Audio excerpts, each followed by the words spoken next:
쿠팡 김범석 의장이 오늘 국회 과학기술정보방송통신위에 제출한 불출석 사유서입니다. 청문회 증인으로 출석하지 못해 유감이라며 전 세계 170여 국가에서 영업을 하는 글로벌 기업의 CEO로서 공식적인 비즈니스 일정들이 있다고 썼습니다.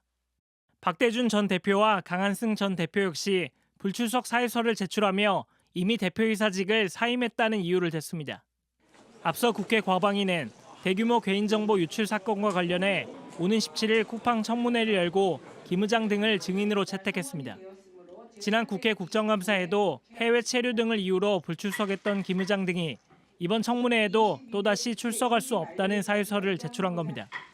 최민희 과방위원장은 김 의장 등의 불출석 사유서를 공개하며 하나같이 무책임하다, 과방위원장으로서 불허한다며 합당한 책임을 묻도록 하겠다고 했습니다.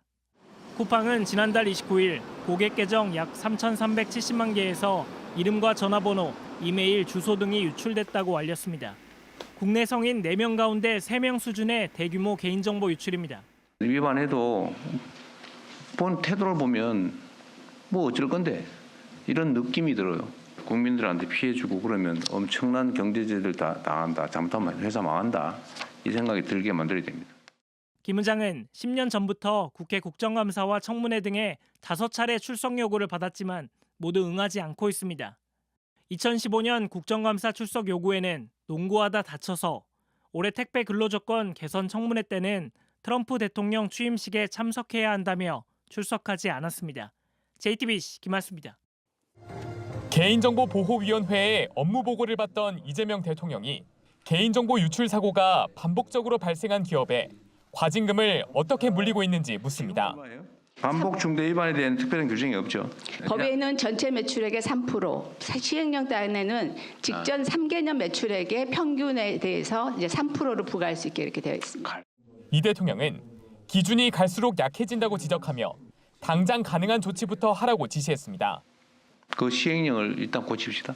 3년 중에서 제일 높은 연도에 3%로 하죠. 바로 그렇게 검토하겠습니다. 반복적이고 중대한 법 위반에 대해선 매출액의 10%까지 과징금을 부과하는 특례도 빨리 만들라고 했습니다. 위반해도 본 태도를 보면 뭐 어쩔 건데 이런 느낌이 들어요. 국민들한테 피해 주고 그러면 엄청난 경제재해를 다 당한다. 잘못하면 회사 망한다. 이 생각이 들게 만들어야 됩니다. 사실상 전 국민이 피해자인 만큼 유출 명단에만 있으면 따로 소송을 내지 않아도 배상금을 받을 수 있도록 하는 집단 소송 제도의 필요성도 강조했습니다. 그 사람들이 일일이 소송 안 하면 안 주는 거 아닙니까? 그 소송하려면 소송비가 더 들게 생겼는데 어쨌든 집단 소송도 꼭 도입해야 될 것 같아요. 입법에 좀 속도를 내주시기 바랍니다. JTBC 이승환입니다. 네, 국회 쿠팡 청문회가 엿새 앞으로 다가왔습니다. 김범석 의장을 증인으로 불렀지만 아직 답이 없습니다. 과연 증인석에 앉힐 수 있는 것인가? 팩트체크해서 따져보겠습니다. 김매미 기자와 함께하겠습니다. 김범석 의장이 국회에서 출석 요구를 받은 건 처음이 아니죠? 네, 처음이 아닌 정도가 아니라요. 저희가 따져보니까 최소 5번이나 이렇게 출석 요구를 받았는데 한 번도 응하지 않았습니다. 예. 그때마다 이유도 다양했는데요. 이렇게 농구를 하다가 다쳐서, 그리고 트럼프 취임식에 가야 해서라는 이유도 있었습니다. 이러다 보니까 사실상 김범석 없는 김범석 청문회가 수년간 반복됐습니다. 김범석 의장이 실질적인 총수인데 뒷짐만 지고 있고, 김범석 쿠팡 의장 등이 꼭 국감장에 나올 수 있도록. 그러니까 사실은 김범석이 나왔어야 됩니다. 네, 이 정도 되면 이건 대한민국 국회를 완전히 무시하는 건데 방법이 없습니까? 네, 이럴 때 쓸 수 있는 방법 크게 2가지가 있는데요. 먼저 국회 증인감정법에 따르면 이건 따라야 하는 의무입니다. 그래서 그걸 안 지키면 고발이 가능하니까 안 나오면 고발하겠다, 이렇게 압박을 해보는 겁니다. 예. 그런데 이게 잘 안 먹힌다는 게 문제입니다. 보시다시피 한 해에도 수십 건씩 실제로 고발이 이루어지지만 보통 10명 중에 4명꼴로 무혐의 처분을 받기 때문입니다. 네, 고발. 그리고 다른 방법 또 하나는 뭡니까? 네, 동행 명령이라는 게 있습니다. 그러니까 명령장을 발부하고 찾아가서 출석을 강제하는 겁니다. 그런데 이 조항, 청문회에는 적용이 안 됩니다. 그러니까 일종의 법적 구멍이 있는 건데요. 지난해 이걸 막기 위한 개정안이 국회 본회의를 통과했지만 윤석열 정부의 대통령 권한대행이었던 한덕수 총리가 이 거부권을 행사해버렸습니다. 이러다 보니까 국회에서는 체포하자 이런 주장까지 나오는데요. 전 정부 당국이 고발하고 텔레그램 해서 프랑스가 체포하듯이 체포해야 된다고 생각합니다.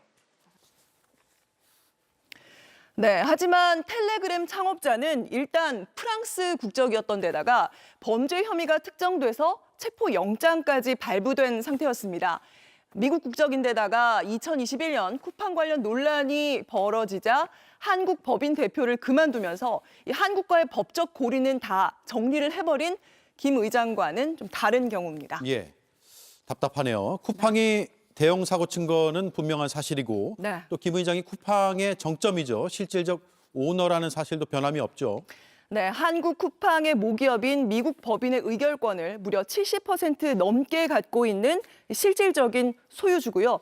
그 미국 법인 매출 중에 약 80%가 한국에서 나온다는 점은 명확합니다. 예, 돈은 대한민국에서 다 벌어가고 정작 대한민국의 국민의 대표자인 국회는 무시하고 시청자들이 많이 화가 나실 것 같습니다. 잘 들었습니다. 김혜미 기자였습니다.